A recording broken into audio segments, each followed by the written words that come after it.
떳떳하지 못한 행위인 것 같아서 과외는 없던 이야기가 되었습니다. 저의 삶을 돌아보니 저는 의롭고 떳떳하고 목사의 아들이고 목사가 될 사람이고 또 믿는 자로서 다른 사람들에게 욕먹지 않고 자존심을 지키면서 당당하게 살고 싶었습니다.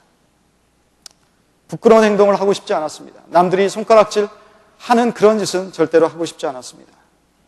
그래서 대학에 들어가서도 의롭다고 생각하기 때문에 당연히 데모를 했습니다. 군사 독재는 종식되어야 하고 대통령 직선제가 관철되어야 한다고 믿었습니다. 무고한 광주 시민들을 죽인 군인 지휘관들이나 독재 정권의 권력자들은 처벌을 받아야 마땅하다고 믿었습니다.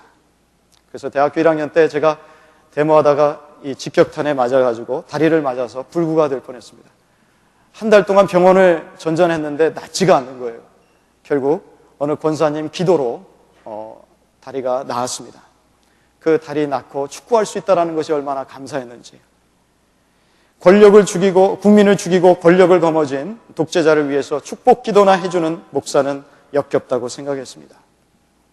그러한 목사는 자신의 기득권이나 챙기려 하고 기득권층들에게 아부하는 종교인들이었지 하나님의 종은 아니었다라고 생각했습니다. 제 눈에 그 목사들은, 목사님이라는 님자도 안 붙였습니다. 그 목사들은 불의한 사람들이었습니다. 그러던 어느 날 87년 6.29 선언이 나기, 제가 6월 달이 되면 항상 이 6월에 얽힌 그러한 이야기가 생각나서 6월이면 항상 가슴이 찡합니다. 그 해 여름은 뜨거웠네. 무슨 영화 제목인 것 같습니다만 참으로 그 해 여름은 아주 뜨거웠습니다. 그 6.29 선언이 나기 며칠 전에 데모하러 나갔었습니다.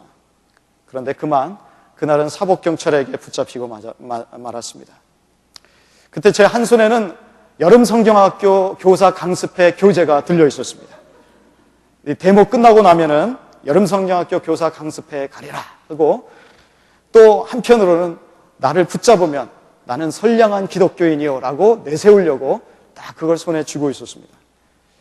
그래서 끌려가면서도 계속 항변을 했죠. 나는 지금 교사 강습회 가야 된다고. 이거 보라고. 나 지금 이 5시 반, 6시에 시작하는데 가야 된다고. 아무리 설명해도 먹히지 않았습니다. 일명 닭장차에 실려서 경찰서에 끌려가게 되었습니다. 정복과 형사가 저를 이제 취조하려고 딱 들어왔어요. 그런데 벌써 피곤한 기색이 완연했습니다. 그분이 저에게 이렇게 물어봤습니다. 야, 너 누구 지시로 데모하러 왔어? 딱 그러는 거예요. 근데 저도 의리가 있지. 누가 지시해서 왔어요? 그렇게 얘기할 수 있습니까? 그래서 그냥 도서관에서 전단 보고 왔어요. 그랬습니다. 그랬더니 갑자기 볼펜을 확 내려놓더니 한숨을 팍 쉬더라고요. 야, 너 따라와. 그러더라고요. 갑자기 겁나대요. 따라갔습니다. 안경 벗었습니다. 정신이 없었어요. 그 다음에 무슨 일이 일어나는지 저는 잘 모릅니다. 제 평생에 그렇게 맞아본 적은 아마 처음이었던 것 같습니다. 한참 맞고 나서 맞았다는 표현도 어울리지 않죠. 그냥 개 패듯 팼다, 뭐 장작 패듯 팼다, 아마 그 말이 맞을 것 같아요. 정신없이 맞고 나서 딱 옆을 보니까 머리카락이 한 움큼 떨어져 있더라고요. 그 정복과 형사분이 때리기만 한 게 아니라 머리카락을 쥐어 흔든 거예요. 그래서 제가 그 이후로 제 머리카락이 힘을 잃고 지금처럼 듬성듬성한 상태가 되었습니다. 2박 3일을 경찰서 유치장에 있다가 나오게 되었습니다. 더 이상 사건이 커지지 않고 나오게 된 것 하나님의 도우심이었다고 생각합니다. 이후에 하나님께서 저에게 꿈으로 보여주셨어요. 저의 상태와 저의 구원받은 상태를 꿈으로 알려주시면서 저에게 구원의 손길을 베푸셨다는 것을 깨닫게 되었습니다. 대학교에서 통일교회 원리연구회가 있습니다. 원리연구회 그 통일교에서 대학생들을 이렇게 통일교로 포섭하기 위해서 원리연구회를 각 학교마다 동아리를 만들어 놓는데 운동권 학생들하고 이렇게 코드가 잘 맞아가지고 통일교를 없애자, 뭐 JMS를 없애자 이렇게 됐어요. 믿는 사람이면 당연히 없애야지. 그래서 저도 아주 앞장서서 그 일을 도모했습니다. 그런데 통일교가 왜 나쁘냐, 원리연구회가 왜 나쁘냐, 학생들한테 좀 알려야 되지 않냐 이거예요. 그러니까 좀 아는 사람이 얘기를 해줘야 되지 않냐. 그래서 제가 나갔습니다. 제가 나가서 통일교 문선명이는 이런 인간이고, 그래서 그 수화의 원리연구회는 우리가 건전하지 못하니까 이 동아리는 없애야 된다. 제가 이제 그런 식으로 이야기를 했습니다. 자, 그렇게 해서 어쨌든 좋은 이렇게 투표를 해가지고 기독 동아리들, 운동권들 아무튼 다 모아서 원리연구회를 제명해 버렸어요. 그랬더니 그 원리연구회에 소속된 학생 하나가 이렇게 소리치는 것이었습니다. 다들 사시미 칼로 쑤셔버릴 거야. 뒤에서 막 그 불을 껐다 켰다 하면서 그렇게 절규를 했습니다. 농담으로 제 친구가 이런 말을 했습니다. 야, 너 조심해야겠다. 너 얼굴 팔렸잖아. 그 뒤로 저는 스치는 낙엽 소리에 화들짝 놀라면서 몇 달 동안을 마음 졸이면서 살았습니다. 조금만 스쳐도 혹시 누가 사시미 칼. 제가 말씀드리고 싶은 건 이것입니다.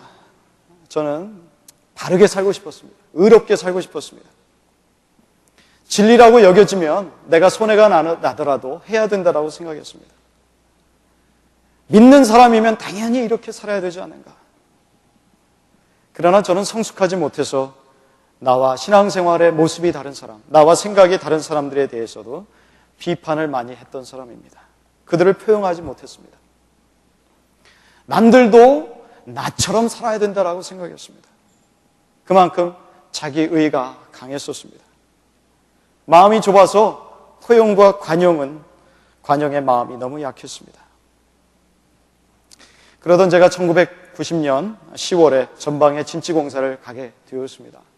100km 행군을 하고 나서 물집이 잡혀가지고 걷기도 어려운데 쫄병이라 저 밑에 내려가서 나무를 베고 나무를 끌고 올라오는 그러한 일을 시키더라고요. 참 괴롭고 힘든 상황이었습니다. 그러나 한 가지 제가 소망을 가졌던 거는 이제 며칠 후면 주일날 교회 간다. 그런 소망을 가졌었어요.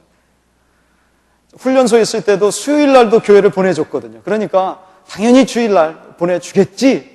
또 대대장이 교인이었기 때문에 당연히 그런 기대를 했습니다. 근데 마침 주일날이 되었습니다. 아침에는 작업 명령이 떨어졌는데 저녁에나 교회 보내줄라나 보다 하고 아침에 가서 열심히 일하고 오후에 돌아왔습니다. 주일날이라 좀 일찍 끝내주더라고요. 저녁 식사를 마쳤는데도 교회 가자는 소리를 안 하는 거예요. 취침 시간이 되고 경계 근무를 서는 시간이 되었습니다만 아무도 교회 가자고 하는 사람이 없었습니다. 그렇게 주일 하루가 지나갔습니다. 가만히 누워서 자려고 하니까 한심스럽기 짝이 없었습니다. 그동안 20여 년간 살아오면서 제가 주일 성수를 어겨본 적이 한 번도 없었습니다. 그런데 이렇게 허무하게 무너지다니. 좌절감이 몰려오는 순간이었습니다. 양경원 목사님이 간증하실 때 제가 마음이 더 찔리더라고요. 양경원 목사님 군대에 있을 때 그냥 욕 먹어가면서 고참들한테 구타당해가면서 침뱉음 당하면서도 주일날 교회 갔다는데 그 얘기를 들으면서 저도 마음이 또 더 찔렸습니다. 저는 거대한 군대 조직 앞에서 제 신앙의 목소리를 내지 못하고 꺾여버렸습니다. 한심하다는 생각밖에 들지 않았습니다. 더구나 저는 군대를 제대하고 신학교에 진학할 계획을 갖고 나중에 목사가 되려고 하는 사람이었습니다. 훌륭한 신앙인들은 군대에서도 고참들한테 두들겨 맞으면서도 신앙을 지키려고 했고 예배를 빠지지 않았다는데 정광호 너는 별 수 없네. 뭐 신앙이 좋다고? 아무것도 아니네. 그런 나약한 모습이 실제 제 모습이었음을 깨닫고 인정하는 처음 그런 순간이었습니다. 신앙 좋다고 자부했던 자신이 무너져 내리고 말았던 순간이었습니다.